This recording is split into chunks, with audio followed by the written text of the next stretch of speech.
তীব্র শৈত্যপ্রবাহের মধ্যে ইংল্যান্ডে আশঙ্কাজনক হারে বেড়েছে সর্দি কাশিজনিত রোগ। গত বছরের একই সময়ের তুলনায় 4 গুণ বেশি রোগী বেড়েছে বলে জানিয়েছে এনএইচএস। গত সপ্তাহে সর্দি কাশিজনিত ভাইরাসে আক্রান্ত প্রায় 5,000 রোগীকে চিকিৎসা দেওয়া হয়েছে বলেও জানানো হয়েছে। রয়্যাল কলেজ অফ ইমার্জেন্সি মেডিসিনের প্রধান বলেছেন, সর্দি কাশিজনিত রোগী হাসপাতালগুলোকে অস্বাভাবিক চাপের মুখে ফেলেছে। আগামী কয়েকদিনের তীব্র শৈত্যপ্রবাহ ও তুষারপাতের ফলে রোগী আরও বাড়বে বলেও সতর্ক করেছেন তিনি।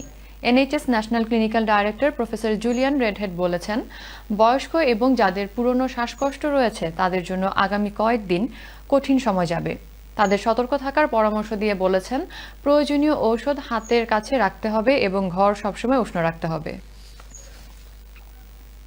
There are many folk coming into hospital.